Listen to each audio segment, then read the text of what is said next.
Programa Cultura Geral. Apoio Faculdades Milton Campos. Venha ser referência. Estude com quem já é.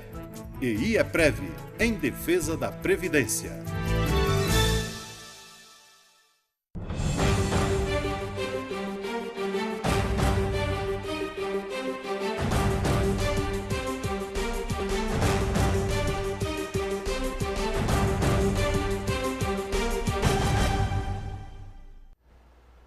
Muito boa tarde, começando agora mais um programa Cultura Geral. Hoje, como prometido, a pauta vai ser sobre a reforma trabalhista e é uma matéria e é um assunto pertinente para a sociedade brasileira, porque a gente está vivendo um momento aí de insegurança jurídica, principalmente na área trabalhista, né? E para isso nós recebemos hoje aqui a doutora Daniele Andrade, para a gente poder discutir esse assunto. É professora lá da Milton Campos, seja muito bem-vinda, doutora. Obrigada. É um prazer te receber aqui. Esse é um programa, assim, um rádio televisionado, né? Fica todo mundo à vontade, né, Sr. Geraldo? Todo mundo entra na conversa do outro, a gente vai batendo esse papo super aconchegante. Prazer estar aqui com vocês. Sr. Geraldo, mais uma vez, seja muito bem-vindo. Puxei o senhor de quinta para terça-feira, porque precisa dar uma reduzida no programa, né? Sendo que convidado, estando disponível, eu estarei aqui, Roberto. Quando não está aqui, está em Brasília. Quando estiver aqui, está em Brasília. Puxando a orelha do Temer. Com algumas coisas a gente concorda, com outras a gente discorda, mas debate é para isso, né? É isso. Sociedade é para isso. Olá, Lucão, seja muito bem-vindo, doutor Lucas. É difícil chamar ele de doutor Lucas, é uma coisa difícil. Seja muito bem-vindo aqui para a gente discutir esse assunto que é tão pertinente aí para a sociedade brasileira. É um prazer enorme estar aqui, Betão, mais uma vez, discutindo sobre esse tema. E acompanhado da minha ex-professora aqui. Nossa, né? É um prazer enorme. Vamos lá, vamos começar esse bate-papo? Vamos lá. Doutora Daniele, o que nós podemos esperar dessa reforma trabalhista aí? Pois é, nesse primeiro momento eu acho que a questão é esperar mesmo, né? Porque as cartas já estão lançadas, né? Mas eu acho que cada juiz vai acabar recebendo e interpretando as normas de uma forma diferente. Os aplicadores do direito, né, os advogados, vão ter um papel muito importante também nesse momento em que tipo de uso vai ser feito dessas novas normas, dessas novas possibilidades aí, para a gente saber como que as coisas vão se ajeitar, porque nem mesmo o governo sabe como a coisa vai ficar, né? A gente tem ameaças aí de MP, de vai mudar uma coisa, vai mudar outra. Então, acho que a expectativa é de que tempos nebulosos nos aguardam, mas tentemos superá-los. Você acha que vai dar muita confusão assim com relação aos contratos novos, os contratos antigos, assim? Porque já temos muita divergência nesse sentido, né? Eu tenho participado aí de vários congressos, palestras com juízes, desembargadores, advogados, e não tem um consenso de que até quando, né? Se as normas dos contratos antigos estão para sempre na norma antiga, ou a partir de agora, mesmo os contratos antigos vão passar a ser regidos sobre as regras novas. Então, a gente tem essa... Por isso que eu queria trazer a doutora Rosimere, porque ela falou para mim, no entendimento dela, ela falou que a partir de segunda-feira ela aplicaria já para quem judicializasse a regra nova, né? Processualmente. Processualmente. Mas com relação ao direito material, a opinião dela é de que se o contrato foi firmado na norma antiga, ele permanece regido pela norma antiga. Mas processualmente, mesmo as ações ajuizadas na norma antiga, ela entende que na hora de fazer a sentença, você vai usar a norma atual.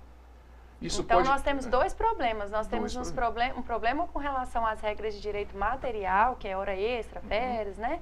E outro problema com relação às regras processuais, honorários, custas, litigância de má-fé, justiça gratuita. Nossa Senhora, é muita coisa. Sr. Geraldo, está causando muita insegurança. Assim, quando o senhor vê, assim, essa situação toda, nós discutimos a Previdência aqui quinta-feira passada, assim, fizemos uma limpeza assim, geral em todos os assuntos. Quando você vê essa coisa da reforma trabalhista, também assusta? Não? Eu continuo preocupado com esse problema do trabalho temporário, que nós já discutimos isso aqui com muita profundidade, e a gente não sabe como esses empregados vão ser, vamos dizer assim, vão ter essa oportunidade de trabalho, mas como essa oportunidade poderá prejudicá-los. A preocupação é exatamente, ele é temporário, trabalha 4 meses, trabalha 3 meses, e a sequência disso para ter direito a férias, para ter direito a 13º, isso traz uma preocupação muito grande. E que tipo de serviço vai ser entregue para esse pessoal. Ô Lucas, como é que fica essa situação, por exemplo, lá no escritório, você advogando e tal, como é que fica essa situação, assim, é muita insegurança jurídica? Você tocou no ponto central, que é a insegurança jurídica. E o engraçado é que um dos argumentos que estava sendo levantado a favor da reforma trabalhista era justamente a questão de segurança jurídica. O empresário não tinha segurança jurídica com a legislação anterior. Mas o que a gente vai ver agora é justamente a questão de segurança jurídica. A gente pode fazer uma previsão aí de que nos próximos 5, 10 anos a gente vai viver uma situação de insegurança jurídica enorme, porque são muitos temas controvertidos e a Justiça do Trabalho vem de uma tradição já há muito tempo. Ela tem os seus princípios próprios de proteção ao trabalhador. Então não vai ser uma simples norma que vai alterar toda essa tradição. Então a gente fica aí sem saber como proceder, né? Questão de esperar mesmo para ver o que vai acontecer. Daniel, essa questão toda dessa mudança toda que vem ocorrendo, pode acarretar, sim, de fato, em perdas de direito para o trabalhador? Sem dúvida, porque o discurso é de que a reforma traz autonomia e que o trabalhador agora vai poder decidir coisas, regras e procedimentos no ambiente de trabalho, mas na verdade o que a gente sabe é que o trabalhador não tem força para decidir nada. No fim das contas, a empresa fala, ou você faz desse jeito ou eu vou te mandar embora. Então, quando a gente passa essa autonomia para o trabalhador, na verdade a gente está passando autonomia para o empregador, que agora vai falar, empregado, você vai falar o que você quer. E aí o empregado, dentro dessa autonomia que a reforma traz, vai falar, eu quero. E isso assim, de um modo geral, né? Mas de modo específico a gente tem vários outros problemas. A forma como a jornada é tratada na reforma vai, sem sombra de dúvidas, acarretar muitos problemas de saúde, acidente do trabalho, porque as jornadas exaustivas vão acabar resultando nisso. A gente tem uma perda salarial que é evidente, né, na hora que a gente analisa lá que a reforma retira a natureza salarial de várias parcelas. Então, essa possibilidade de redução de pagamentos vai impactar não só para o trabalhador pessoalmente, mas até para a própria coletividade de um modo geral, porque o poder de compra diminui, a economia não vai melhorar, ao contrário do que é divulgado, ela vai ter uma retração, porque se eu não ganho, como é que eu compro? O artigo 9º da CLT, que fala que toda mudança que for prejudicial ao trabalhador pode ser uma saída para tentar, pelo menos, cancelar algumas desses artigos? Não só o artigo 9º, mas também a própria Constituição. Tem várias normas que são passíveis de questionamento da sua constitucionalidade, porque elas contrariam diretamente o que a Constituição estabelece. Por exemplo, a possibilidade de pactuação de jornada 12/36 por meio de acordo individual, como está na reforma. A Constituição fala claramente que a jornada 12/36 é só mediante acordo coletivo.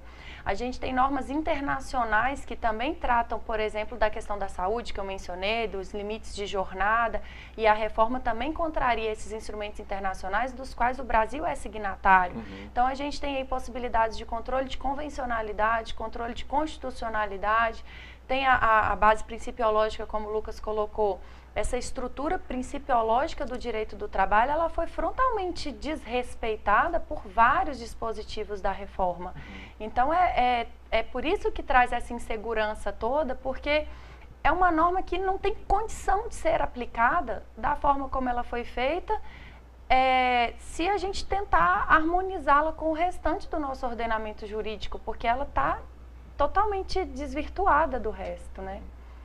Ô Lucas, home office, como é que fica essa situação? Olha, foi uma inovação que trouxeram na reforma. Muita gente tem defendido, falado que foi salutar essa inclusão. Mas eu tenho uma preocupação enorme com isso, porque ela, se eu não me engano, ela foi inclusa no artigo 62, e quem trabalha sobre o regime do teletrabalho, que é a nomenclatura que se adotou na reforma, vai estar dispensado do controle de horas. Não vai submeter ao controle de jornada de 8 horas diárias e 44 semanais. Então, isso abre brecha para uma super exploração de quem trabalha dessa forma e uma insegurança jurídica, de novo, muito grande, porque como que vai ser a interpretação disso?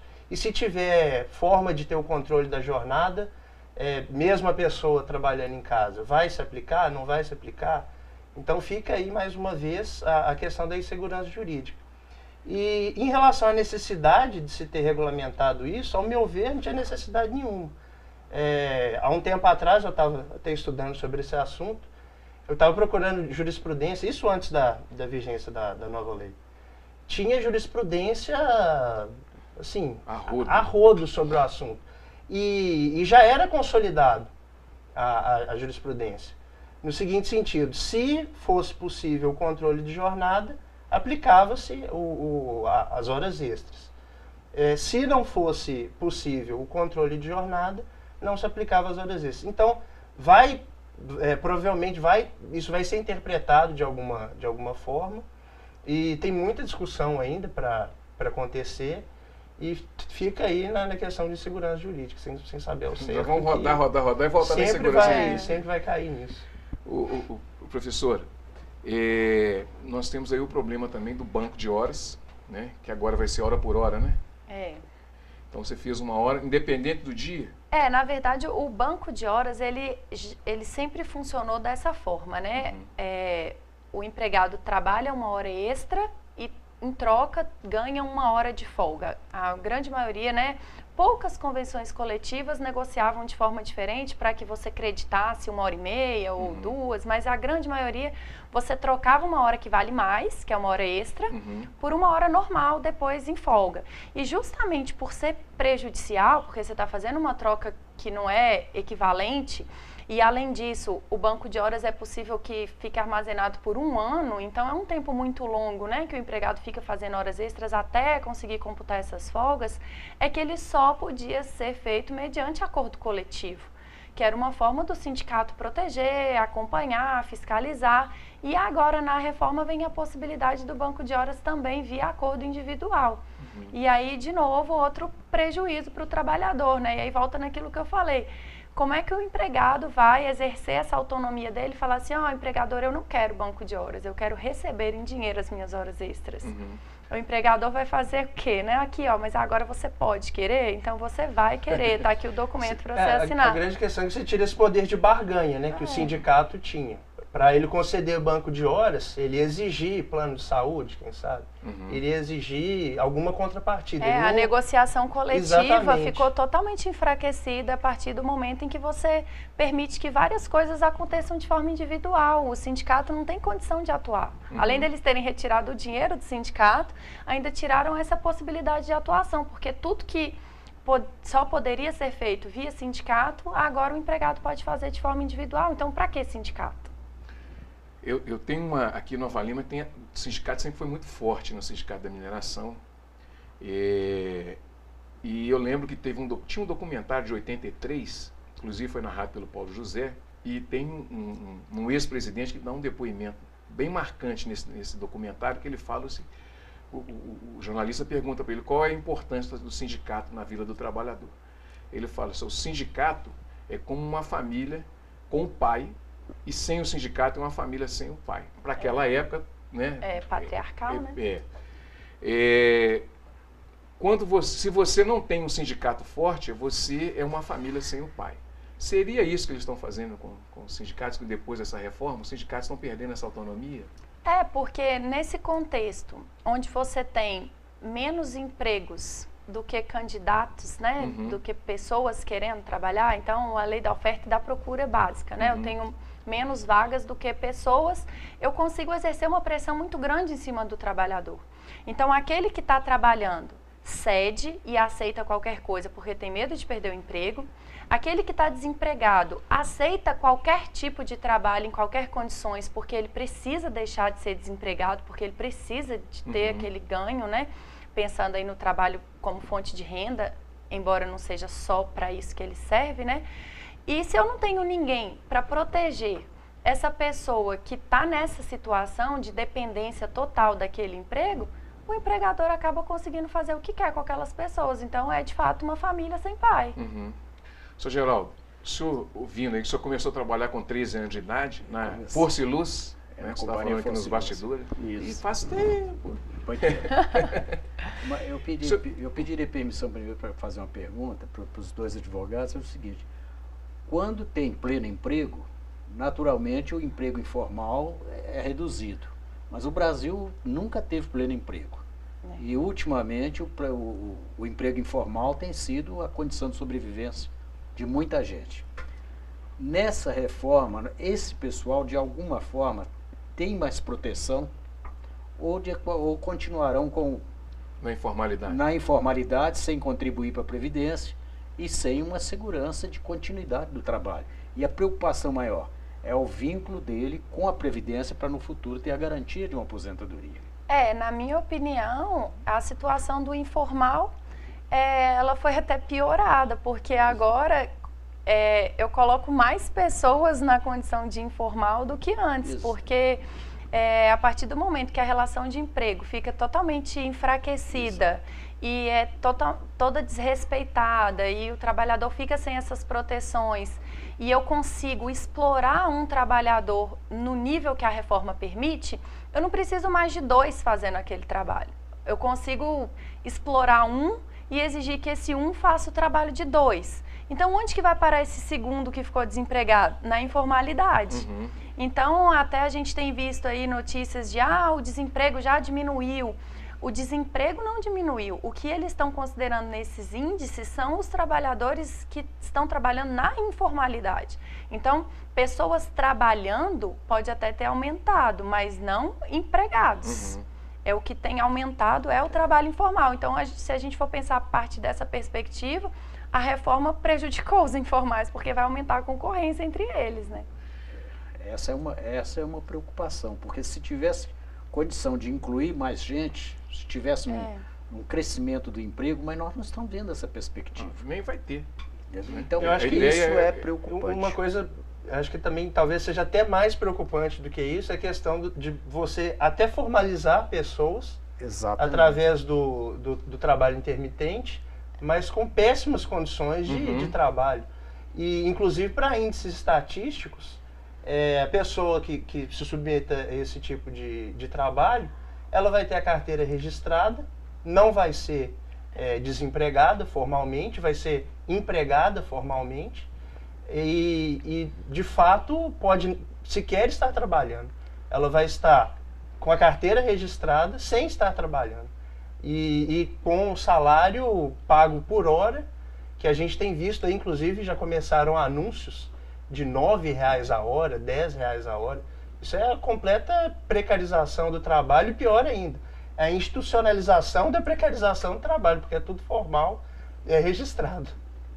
O que o governo fez com a reforma foi, ao invés de resolver o problema, ele deixou de chamar aquilo de problema. Então, o que antes deveria ser resolvido e pessoas que deveriam encontrar um emprego digno e correto e regular, agora não são mais consideradas pessoas que trabalham de forma irregular. Então, o problema está resolvido. Eu não tenho mais desempregados no Brasil porque todo mundo está dentro da normalidade. E a inclusão do trabalho temporário, muita gente com a carteira assinada vai ter o trabalho temporário por um período de 3 meses, 4 meses, não sei se pode repetir quantas vezes, você vai completar, não vai completar um ano. Não vai ter problema de férias, vai ter diversos problemas. E vai ocupar o lugar daqueles que estão desempregados, que em alguma situação poderia ter um emprego, ainda que temporário. Agora, se o temporário, que o outro que está com carteira vai poder ocupar o lugar do temporário, vai dificultar. E como fica a Previdência para o futuro? Esta é a maior preocupação nossa. Perguntar para o Temer, o senhor está lá em Brasília, só pergunta para ele, né? Não só nesse aspecto, mas a Previdência também sofre em outros momentos da reforma, quando ela fala lá que prêmios não vão ter mais natureza salarial, as próprias horas extras de intervalo não tem mais natureza salarial. Então, toda vez que uma parcela deixa de ter natureza salarial, eu deixo de ter recolhimento previdenciário sobre ela. Então, se embora eu não concorde com isso, mas isso é pauta para um outro programa, se o governo alega que a Previdência está quebrada e não tem dinheiro e por isso a gente não vai aposentar nunca, o que eles fizeram com a reforma só vai piorar essa situação, porque muitas parcelas de onde era feito o recolhimento previdenciário agora não vão ser feitas mais, então a gente vai diminuir mais ainda a arrecadação. Ô Lucas, essa quitação do contrato anual, como é que é isso? É outro tema de insegurança jurídica, outro tema polêmico bastante controvertido. A grande questão é que no direito do trabalho você tem um princípio que chama primazia da realidade sobre a forma. Então, eventualmente, mesmo que seja dado, isso não é certo, é uma questão controvertida, mas ao meu ver, mesmo que seja dada uma quitação anual, esse trabalhador poderia ingressar com uma ação judicial posteriormente, cobrando essas parcelas, pela primazia da realidade sobre a forma, porque o empregador ele vai ter poder sobre o empregado de exigir quitação sob pena de demissão, inclusive. Então, o trabalhador fica numa situação extremamente frágil e vai acabar dando essa quitação mesmo sem consentir com aquilo. Então, eu acho que esse ponto é um dos pontos mais críticos da reforma e vai contra toda a tradição que a Justiça do Trabalho criou ao longo dos anos, de princípios, de aplicação da norma de proteção ao trabalhador. Professora, você acha que o TST vai aplicar de fato esse entendimento? A minha maior preocupação até nem é o TST não, sabe? É o STF, porque como eu falei, eu acho que vários pontos vão ser questionados quanto à sua constitucionalidade. No âmbito do judiciário trabalhista, a gente tem percebido que vai ter uma certa resistência, não no sentido de boicote à reforma, nada disso não, mas a forma como as normas vão ser interpretadas vão contrariar um pouco a ideia que o governo tinha inicialmente, porque é o que eu disse, assim, a reforma ela é mal feita, ela viola os princípios trabalhistas, ela viola outras normas. Então, se um juiz quiser aplicar corretamente essa lei, que a gente não pode analisar isoladamente, né? Você tem que analisar uma lei sempre pensando em todo o conjunto do nosso ordenamento. Quando o juiz fizer essa análise, não vai ter alternativa. Ele vai ter que fazer uma interpretação dessas normas de forma mais favorável ao trabalhador, para que sejam minimamente respeitados todos esses princípios. Então, como o Lucas colocou, a gente tem o princípio da primazia da realidade sobre a forma. A realidade tem que prevalecer sobre o papel. Então, não é porque o empregado apresenta um papel, o empregador, né, apresenta um papel assinado pelo empregado falando, paguei tudo corretamente e não devo nada, que de fato eu paguei tudo corretamente e não devo nada. Então, se o juiz, diante de um processo, num caso concreto, percebe que tem débitos pendentes de pagamento, ele não pode ignorar isso e pensar, apresentar um termo de quitação, então eu vou julgar a ação nesse sentido e o empregador não deve nada. Eu acredito, espero, que os juízes não procedam dessa forma, que sejam levados em conta todos os princípios, toda essa cultura de proteção necessária que a Justiça do Trabalho construiu, que o direito do trabalho existe com essa finalidade, né, de tornar a relação um pouco mais paritária entre empregador e empregado. Então, se a gente for aplicar essa reforma a ferro e fogo, aí rasgou a Lei Áurea. Rasgou a Constituição, rasgou a Lei Áurea, rasgou tudo. Vamos retroceder aí bons séculos. Até puxando a conversa para um outro viés da história, que muita gente ouve falar sobre a perda de direitos, sobre a limitação de acesso do trabalhador à justiça. Mas só que pelo menos eu pessoalmente não ouvi ninguém falando até agora sobre o risco que essa reforma representa para o pequeno empresário. Porque uma grande empresa, ela tem caixa suficiente, ela tem recursos financeiros de lidar com esses riscos, com essas incertezas. Que é um risco, né? Que é um risco. E se lá na frente o judiciário vier a considerar que aquilo que ela fez foi errado, e ela tiver que arcar com isso na Justiça do Trabalho, ela tem caixa.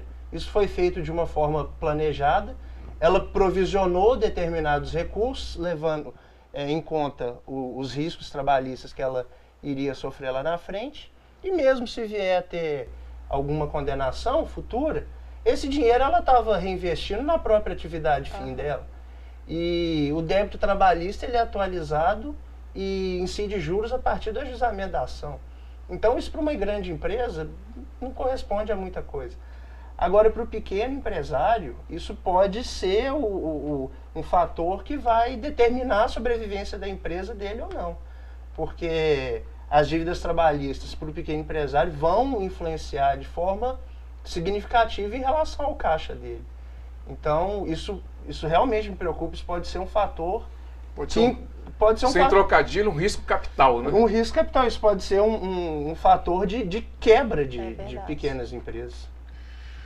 Muito bem, deixa eu fazer um intervalinho que a gente toma uma aguinha e daqui a pouquinho a gente volta com mais cultura geral. O papo tá muito bom, né?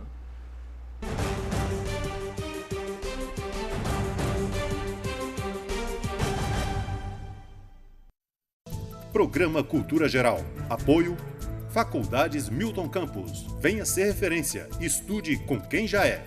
EI é Prev, em defesa da Previdência.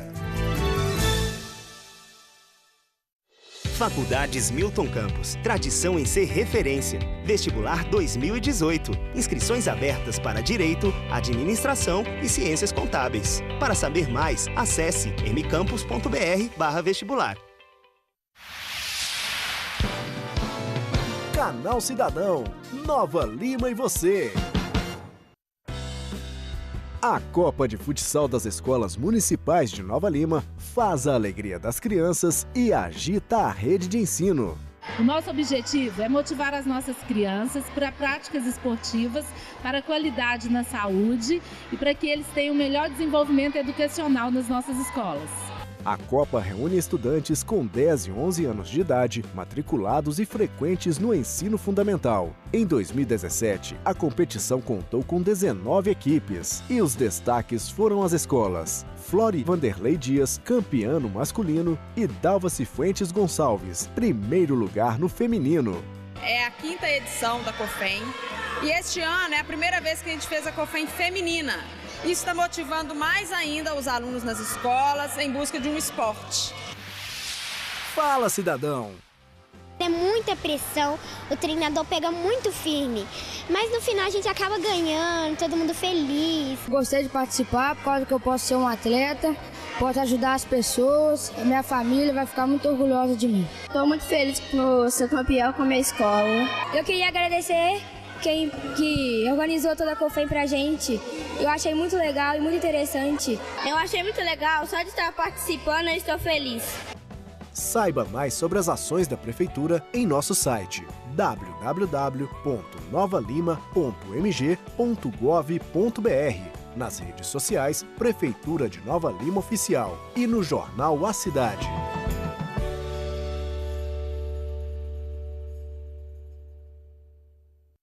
Faculdades Milton Campos. Tradição em ser referência. Vestibular 2018. Inscrições abertas para Direito, Administração e Ciências Contábeis. Para saber mais, acesse mcampus.br/vestibular. Programa Cultura Geral. Apoio Faculdades Milton Campos. Venha ser referência. Estude com quem já é. EI é Prev, em defesa da Previdência.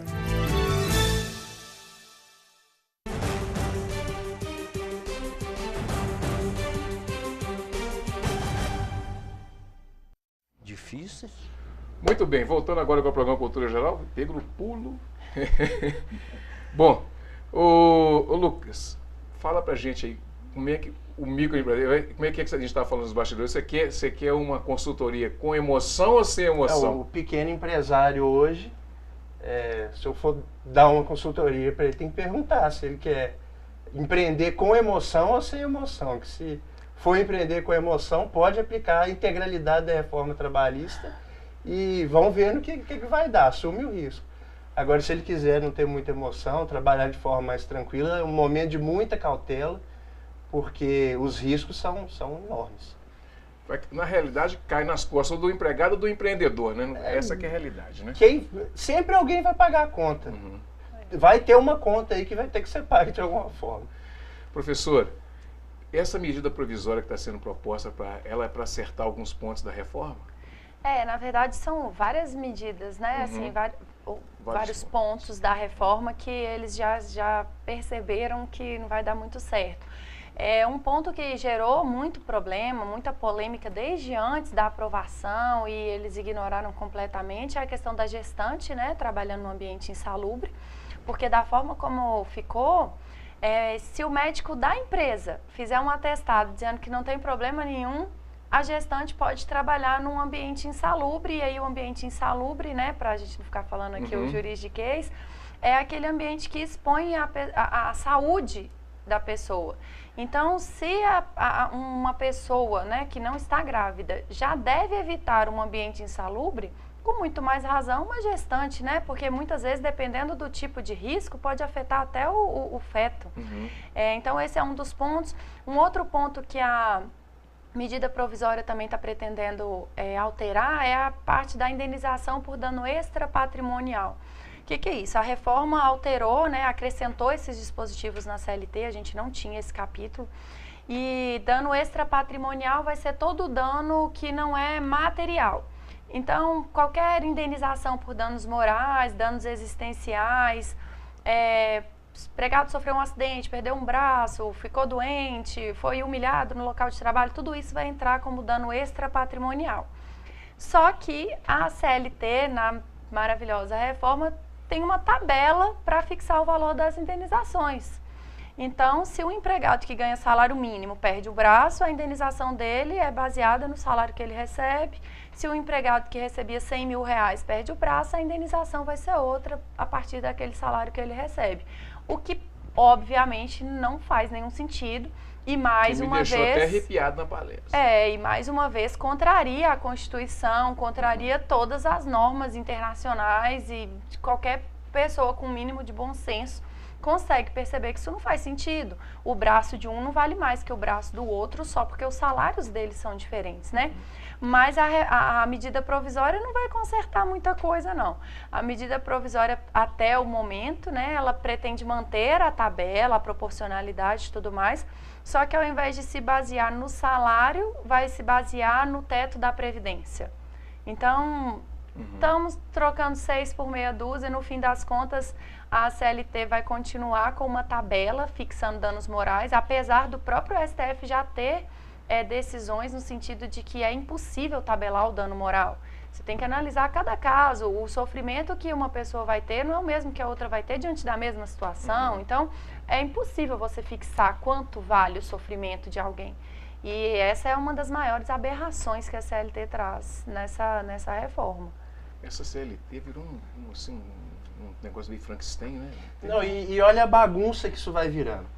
Em menos de um ano, em menos de 6 meses praticamente, você vai ter o contrato de trabalho das pessoas antes da reforma. Aí você vai ter o contrato das pessoas depois da reforma. Aí vai vir a medida provisória, você vai ter o contrato das pessoas que começaram a trabalhar na vigência da medida provisória.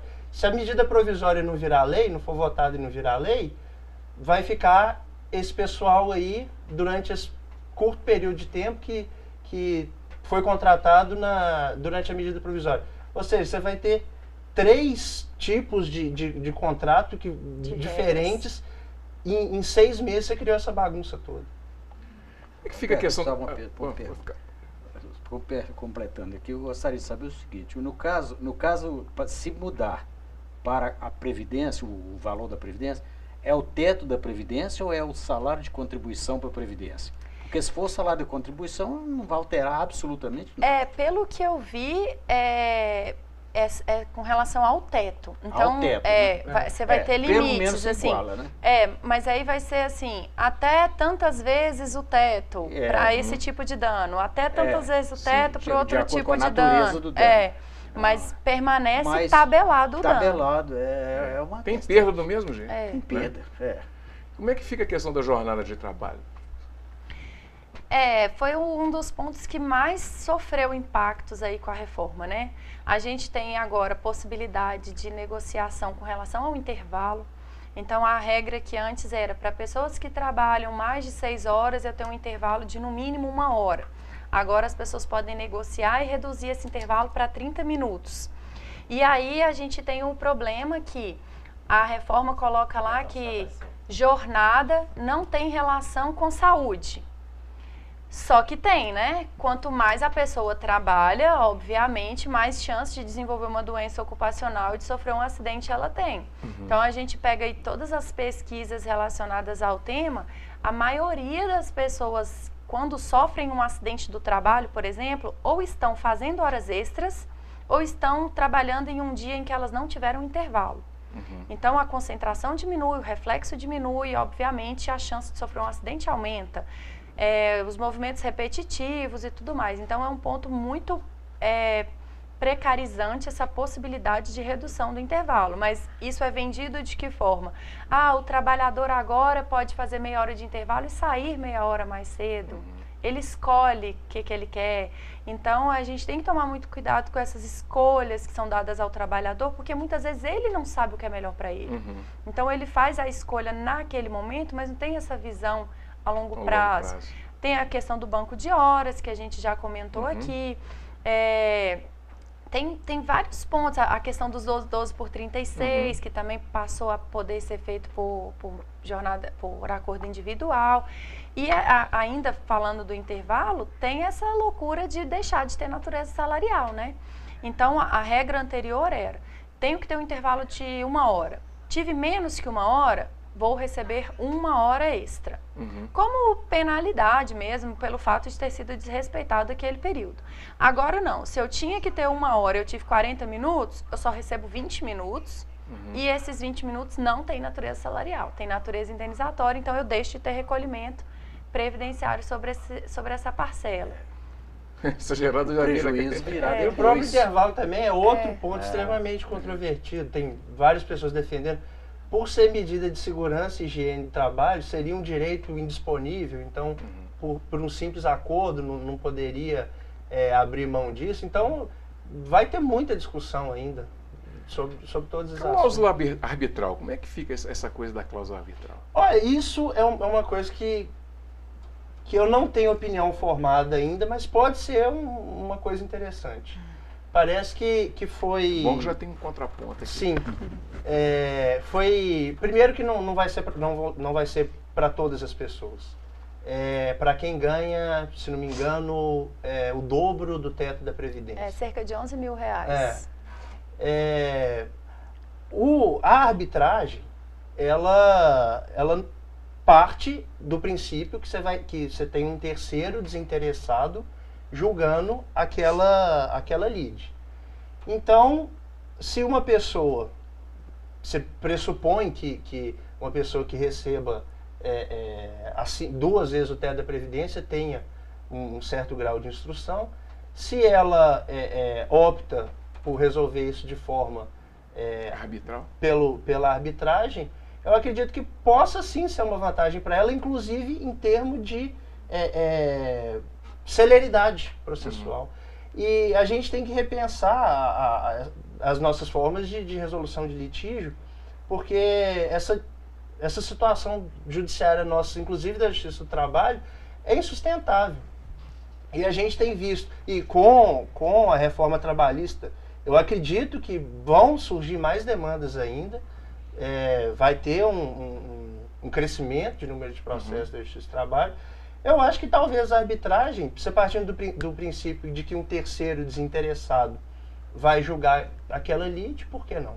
É uma coisa para se estudar. É uma coisa para se estudar, não tem opinião formada. Como é que você pensa isso, doutor? Eu não vejo assim com tão bons olhos assim. O professor Marcelo Pertence falava isso em sala de aula, hoje desembargador aqui de Minas, e eu nunca esqueci isso. Ele dizia que quanto mais alto o salário, mais dependente a pessoa é do emprego.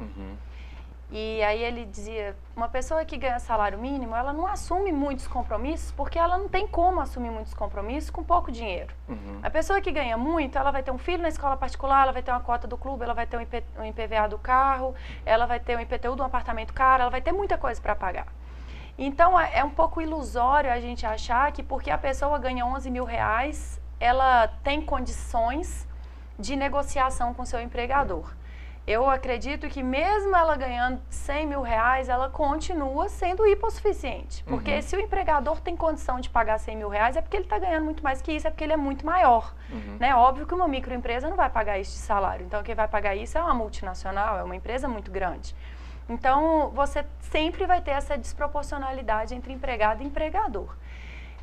Na arbitragem, a gente tem alguns questionamentos. Por exemplo, quem vão ser esses árbitros? De onde eles vêm? Que tipo de treinamento eles vão ter?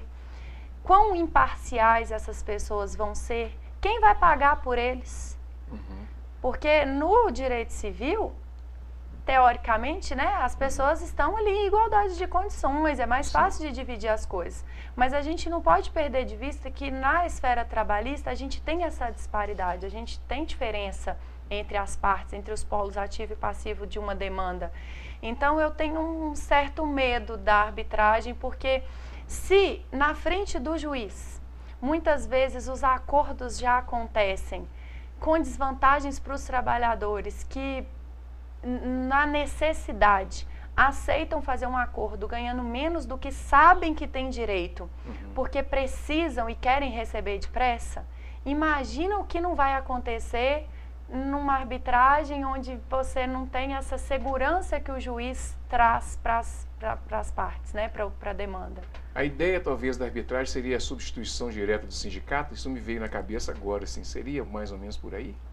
Você acha que você... Não, acredito que não. A arbitragem faria um título executivo, né? E o poder do sindicato seria de dar quitação às parcelas que estão sendo recolhidas no acerto rescisório. Então, seria diferente. Seria diferente. Podemos ter esperança, doutor? Temos que ter, né? Se podemos, eu não sei, mas temos que ter, porque claro que assim, vão ser, como eu disse no início, né? São tempos difíceis, toda mudança é difícil, quando a mudança é ruim, é mais difícil ainda, mas eu acho que aos poucos a gente vai aprender a lidar com isso e vai conseguir ajustar. Eu confio muito em ações de inconstitucionalidade, de convencionalidade e na derrubada de alguns dispositivos. Acho que a lei toda é mais difícil, né? Acho que o momento de conseguir brecar isso passou e nós não conseguimos. Mas eu acho que a gente vai conseguir, aos poucos, ajustar isso com boa vontade e com essa mudança de pensamento, especialmente por parte dos advogados, que vão ter que alterar a forma como eles demandam, vão ter que mudar a forma como eles argumentam e a forma de colocar as questões para o judiciário resolver. Tem margem para interpretação. Até outro dia estava assistindo uma palestra do juiz Leonardo Tibo, e ele dizia isso, ele falava assim, a lei mudou, mas o nosso direito de interpretação da norma ainda não foi retirado. Então, enquanto os juízes puderem interpretar a norma da forma que eles entenderem, né, pertinente, e os advogados viabilizarem, através dos seus argumentos, das suas petições, que essas interpretações aconteçam, a gente tem condição de ter esperança. A nossa Constituição é muito bonita, ela é muito protetiva, os direitos sociais estão lá no alto, o princípio da dignidade humana é a coluna vertebral do nosso ordenamento. Não é possível que num país com uma Constituição como a nossa, uma lei que ataque frontalmente os direitos sociais como essa, seja prevalecente, né? A gente não pode acreditar nisso. Talvez eu esteja sendo otimista demais, mas... Pegou, viu, seu Geraldo? Temos que ser, né? Não, seu Geraldo estava aqui tão otimista e eu acho que é esse o caminho. Acho que a gente tem condição de corrigir, de aparar as arestas que a reforma trouxe e tentar fazer do limão uma limonada e talvez sair mais forte disso. Talvez isso seja um sacode para que os trabalhadores se organizem de forma melhor e reivindiquem mais, porque estava todo mundo muito parado, muito acomodado. Muito acomodado. Então, talvez a gente saia mais forte disso e consiga, às vezes, até melhora, né? Vamos... Você vê algum risco para a Justiça do Trabalho nessas propostas todas, assim, para se começarem a aplicar assim de forma Veemente? Não, eu acho que é muito Porque claro já tem uma o proposta para acabar objetivo, com né? A gente tem deputados que falam objetivo abertamente é que o esse. objetivo é acabar com a justiça do trabalho. A gente tem ministros que falam isso, né? Então, tem muita gente, O próprio deputados, presidente da Câmara dos Deputados já falou de forma clara, expressamente. Pra quê, né? Que o objetivo é acabar com a justiça do trabalho. Esses são uns negócios que deixam a gente até arrepiado, né, Sr. Geraldo? Hein? É preocupante, né? O senhor que é um defensor da Constituição, hein, Sr. Geraldo? Sociólogo, não, defensor. Eu defendo a Constituição. Lamentavelmente, nós tivemos tantos governantes que não levaram a sério a aplicação plena da Constituição, uma regulamentação devida. Né? Mas eu queria fazer uma pergunta mais no sentido seguinte. Nós estamos com uma lei nova, uma lei já começando a ter vigência.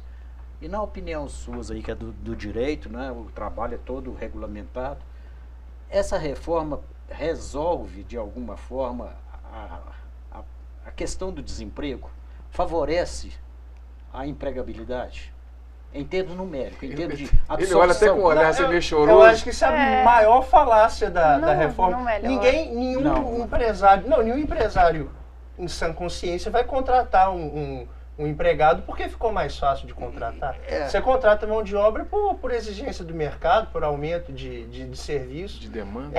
A pessoa não contrata ou deixa de contratar pelo simples fato de ser fácil ou ser difícil de contratar Na verdade, o que vai acontecer, eu entendo que vai ser o seguinte: se eu preciso, e aí o empresário contrata baseado na necessidade, né? Obviamente que eu não vou sair contratando empregados aleatoriamente.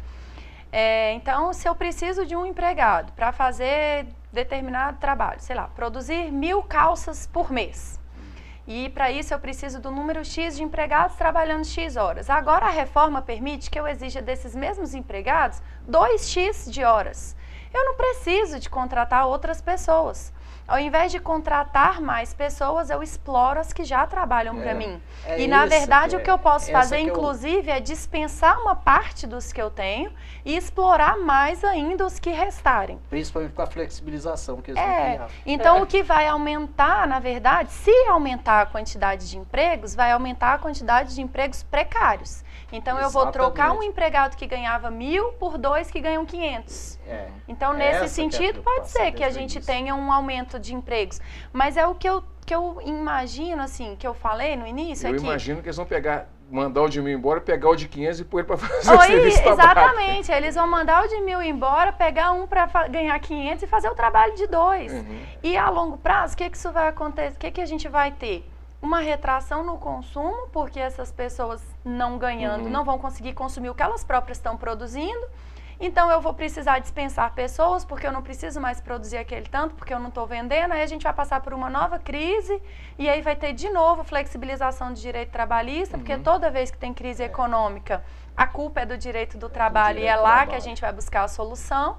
Então, a gente vai ficar nesse ciclo vicioso, né? Porque eu não melhoro, não vou gerar emprego dessa forma. Levando em conta que você efetivamente vai ter empregados recebendo menos dinheiro e a maioria dos empregados que recebem próximo de um salário mínimo, 100% do salário é revertido para consumo, e que a carga tributária brasileira é toda incidente sobre o consumo, e num país com uma situação de déficit fiscal imensa como está hoje, certamente isso vai trazer mais problemas fiscais, além de problemas econômicos. Eu acho que a flexibilização que introduziu nessa reforma, eu acho que ela é muito prejudicial à sociedade, porque além de flexibilizar em benefício do empresário, prejudicando o trabalhador, ele ainda vai competir com o outro lá que está desempregado. Pois é. Bom, gente, chegamos ao final do programa Cultura Geral. Doutora, muito obrigado pela presença. Eu que agradeço, foi um prazer. O prazer foi todo nosso aqui da TV Banquete do Cultura Geral. Sr. Geraldo, o senhor está convocado já para outra semana, viu? Outra nós estaremos, se Deus quiser. Lucas, muito obrigado aí pela participação. Foi um prazer a gente discutir esse assunto tão pertinente aí para a sociedade brasileira. Foi um prazer para mim também. Bom, obrigado. Gente, estaremos de volta na quinta-feira com uma pauta musical, tá certo? Com um rock de primeira grandeza aí, com a turma do Metal de Nova Lima. E esperamos você na quinta-feira com mais Cultura Geral. Um abraço e até lá, se Deus quiser.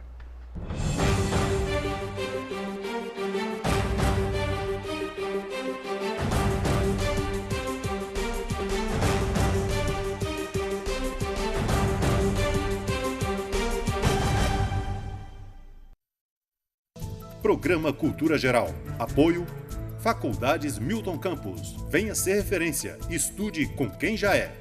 E IEPREV, em defesa da Previdência.